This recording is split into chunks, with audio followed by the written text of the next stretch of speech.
حضرت امیر معاویہ خانہ کعبہ کا جب طواف کرتے تھے تو خانہ کعبہ کا طواف کرتے ہوئے چاروں کونوں کو چھوتے تھے. چاروں کعبے کے چار کونے ہیں نا, چاروں کونوں کو چھوتے تھے. جبکہ حکم کیا ہے؟ حکم کیا ہے؟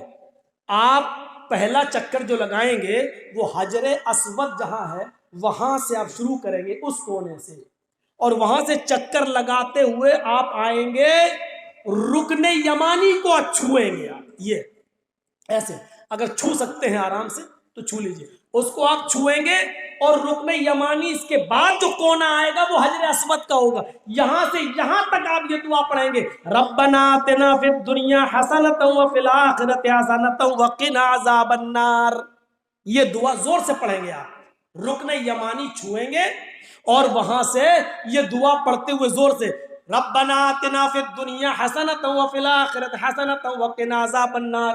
جب کعبہ کا طواف کریں گے تب کی بات کر رہا ہوں میں, چاہے عمرہ کریں یا حج کریں, جب آپ طواف کریں گے کعبہ کا تو پہلا چکر آپ حجر اسود سے شروع کریں گے اور کرتے کرتے پہلا کونا نکلے گا, دوسرا کونا نکلے گا, تیسرا کونا جو آئے گا وہی رکن یمانی ہے, اس کو چھوئیں گے, اور چوتھا کونا پھر حجر اسود ہے. تو رکن یمانی سے لے کر حجر اسود تک آپ یہ دعا پڑھتے ہوئے آئیں گے, ربنا آتنا فی الدنیا حسنۃ وفی الآخرۃ حسنۃ وقنا عذاب النار. اب حجر اسود پر آنے کے بعد اگر آسانی سے بوسہ لے سکتے ہو تو لے لیجئے, اور آسانی سے بوسہ نہیں لے سکتے ہو تو اپنا دائنا ہاتھ اٹھا لیجئے اور یہ کہیے اللہ اکبر. یہ کہہ کر آپ آگے بڑھ جائیے اور چکر لگائیے. خام خواہ ہلاکت میں اپنے آپ کو مت ڈالیے, زبردستی کسی کو دھکا دے کر چومنے کی کوشش مت کیجئے حجر اسود کو, کیونکہ وہاں کچھ حبشی لوگ بھی طواف کرتے ہیں نا, بڑے موٹے تازے ہوتے ہیں. ہم نے تھوڑی بہت کوشش کی تو ایک دھکے میں گرے تھے ہم لوگ, بڑے لمبے چوڑے ہوتے ہیں. اب ان کو تھوڑی معلوم ہے یہ مولانا جرجیس ہے کون ہے, وہاں تو سب ایک ہی ڈریس میں ہے, ایک ہی لباس میں ہے.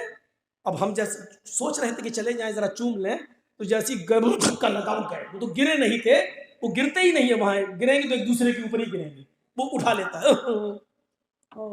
مصیبت مول مت لو, چلو اللہ اکبر کہہ کے آگے بڑھ گئے. اور وہ بڑے بدماش ہوتے ہیں کالے لوگ جو ہوتے ہیں, وہ حبشی, وہ کسی کے نہیں دیکھتے ہیں. وہ ایک تو افریقہ کے ہوتے ہیں, لگتا ہے ان کے کالے ہونٹوں سے ہی حجر اسود کالا ہوا ہوتا ہے, ایسا لگتا ہے. وہ اتنے ویسے ہوتے ہیں کر کے وہ آگے بڑھ جاتے ہیں. تو یہ طریقہ چار, لیکن رکن یمانی کو چھونا اور حجر اسود کو بوسہ لینا اگر آسانی سے ہو سکے. لیکن امیر معاویہ کیا کرتے تھے, وہ چاروں کونے چھوتے تھے, یہ پھر دوسرا چاروں کونے چھوتے تھے. ایک بار عبداللہ ابن عباس نے ان کو دیکھ لیا تو طواف کے بعد ان کو پکڑ لیا, کہنے لگے یہ تم کیا کرتے ہو؟ کہا کیوں؟ یہ چار کونے کیوں چھوتے ہو؟ یہ کونا بھی چھوا, یہ کونا بھی چھو لیا, یہ کونا بھی چھوا, یہ کونا بھی چھوا, یہ کونا بھی چھوا, ایسا کیوں کرتے ہو؟ تو حضرت امیر معاویہ نے فرمایا, اے عبداللہ, خانہ کعبہ پورا کا پورا برکت حاصل کرنے کی چیز ہے, تبرک ہے. ہم چاہتے ہیں کہ اس کے زیادہ سے زیادہ حصے کو چھو لیں تاکہ برکت حاصل ہو جائے. دیکھیے مقصد اچھا تھا, دل میں نیت اچھی تھی, مقصد اچھا تھا, ارادہ نیک تھا, لیکن کیا کہہ رہے ہیں کہ میں چاہتا ہوں کہ حجر پورا کا پورا کعبہ کا جتنے کونے سب چھو لوں, زیادہ سے زیادہ چھو لوں تاکہ برکت حاصل ہو. اس پر عبداللہ ابن عباس نے کیا فرمایا, سنو تم غلط کرتے ہو, میں بھی چاہتا ہوں کہ کعبے سے لپٹ جاؤں, میں بھی چاہتا ہوں کہ پورے کعبہ کے ایک ایک حصے کو میں چھوؤں اور چوموں اور چاٹوں اور برکت حاصل کروں, لیکن یہ محمد رسول اللہ کی سنت کے خلاف ہے. اے معاویہ ایسا نہیں, اللہ کے نبی نے رکن یمانی کو چھوا ہے اور حجر اسود کو بوسہ لیا ہے, بس ہمیں رکن یمانی کو چھونا ہے اور حجر اسود کو بوسہ لینا ہے, چاروں کونوں کو نہیں چھونا ہے. ایسا اللہ کے نبی جناب محمد رسول اللہ صلی اللہ علیہ وسلم نے ہمیں سکھلایا ہے، ایسا ہمیں اللہ کے نبی جناب محمد رسول اللہ صلی اللہ علیہ وسلم نے بتایا ہے۔ امیر معاویہ کہتے ہیں تم ٹھیک کہہ رہے ہو، اتنے بڑے صحابی لیکن غلطی واپس لے لی، کیا کہتے ہیں؟ تم ٹھیک کہہ رہے ہو، اب میں ایسا ہی کروں گا، رکن یمانی کو چھوؤں گا اور حجر اسود کو بوسہ لوں گا، کیونکہ یہی محمد رسول اللہ کا طریقہ ہے۔ ایک چیز اپنی طرف سے آگے نہیں بڑھا رہے، ایک حدیث ایک واقعہ اور سنا کر میں آپ کو رخصت کروں گا، آپ کے پنڈال سے جائیے۔ میرے بھائیو سنیے، بڑا اچھا واقعہ ہے، بڑا اچھا۔ عبداللہ ابن مسعود نے ایک مرتبہ اس آدمی کو ڈانٹا، فجر کی نماز کے بعد 2 رکعت سنت پڑھنے کے بعد، فجر میں 2 رکعت سنت ہے، 2 فرض ہے، 2 سنت 2 فرض۔ تو عبداللہ ابن مسعود نے ایک آدمی کو ڈانٹا، کیوں ڈانٹا؟ کہ وہ 2 رکعت سنت پڑھنے کے بعد، ابھی دیکھا نماز میں ٹائم ہے، فرض نماز میں دیر ہے، ابھی بعد میں جماعت کھڑی ہوگی، تو 2 رکعت سنت پڑھنے کے بعد وہ اور 2 رکعت پڑھنے لگا، اللہ اکبر، اور لمبی نماز پڑھنے لگا۔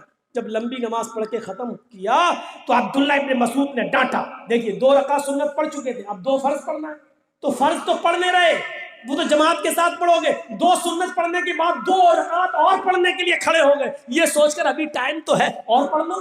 لیکن عبداللہ ابن مسعود نے جب ڈانٹا تو انہوں نے کہا مجھے کیوں ڈانٹ رہے ہو؟ کہا تمہیں گناہ پڑے گا۔ تو اس آدمی نے کہا آئے عبداللہ، نماز پڑھنے پر اللہ مجھے گناہ دے گا؟ دیکھیے سوال، دیکھیے، ارے میں تو نماز پڑھ رہا ہوں، کیا نماز پڑھنے پر اللہ مجھے عذاب دے گا؟ عبداللہ ابن مسعود نے کہا نہیں، نماز پڑھنے پر عذاب نہیں دے گا، سنت کی مخالفت کرنے پر اللہ تمہیں عذاب دے گا، کیونکہ اللہ کے رسول نے فجر کی 2 سنت اور 2 فرض ہی پڑھی ہے، تم 2 سنت پڑھنے کے بعد پھر سنت پڑھنے کے لیے کھڑے ہو گئے ہو، یہ گناہ ہے، یہ عذاب ہے، تمہیں نماز پڑھنے کا عذاب نہیں پڑے گا، سنت کی مخالفت کرنے کی سزا دے گا، تم سنت بدل رہے ہو، نبی کا طریقہ بدل رہے ہو، اس کا عذاب دے گا۔ تو میرے بھائیوں، ہمیں سنت کو پہچاننا چاہیے۔ جمعے کے خطبے میں نے کہا نیت پر ڈیپینڈ ہے ہماری عبادت، اور آج ہم نے یہ بتایا ہماری عبادت سنت پر ڈیپینڈ ہے، جناب محمد رسول اللہ کی مہر پر ڈیپینڈ ہے، نبی کے طریقے پر ڈیپینڈ ہے، ہماری عبادتوں پر اگر محمد رسول اللہ کی مہر لگی ہے تو وہ قبول ہوگی۔ اس لیے یاد رکھیے گا، فرض نماز کے بعد دونوں ہاتھ اٹھا کر دعا مانگنا ناجائز نہیں ہے۔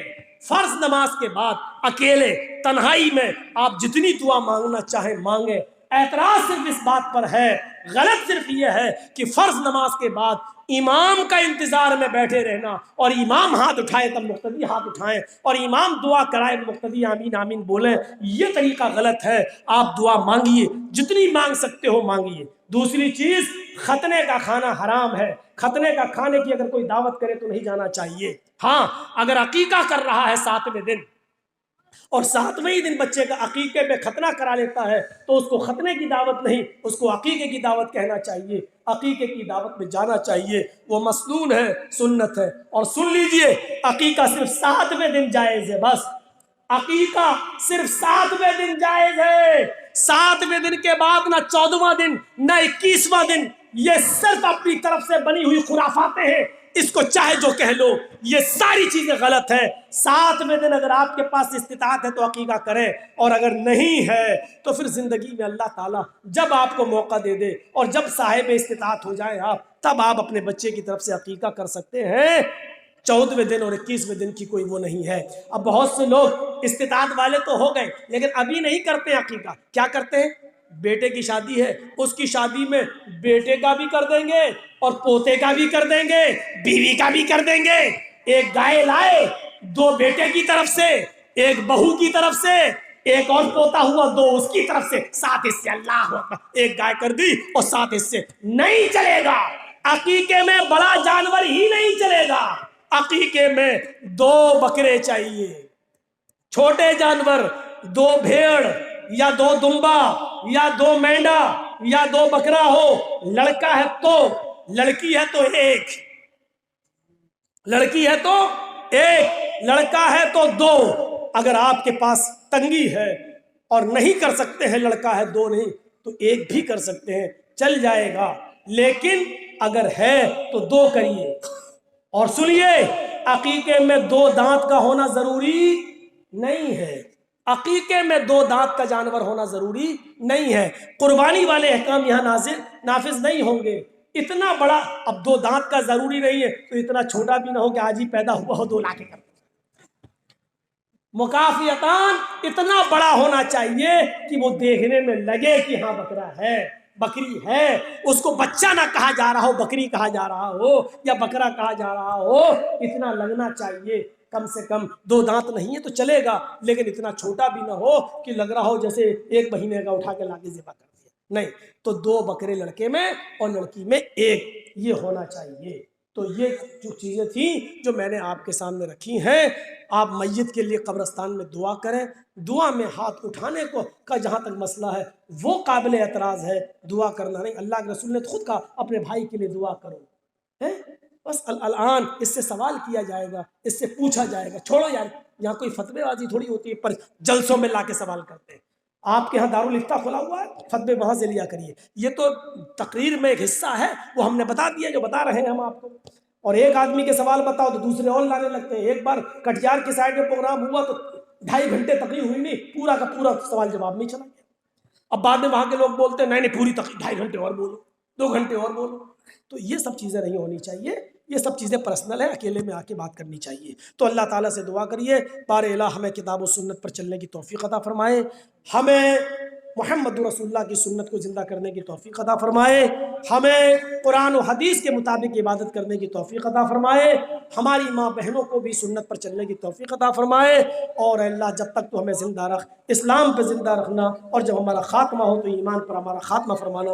وما علینا الا البلاغ المبین وآخر دعوانا ان الحمد للہ رب العالمین. السلام علیکم ورحمۃ اللہ وبرکاتہ.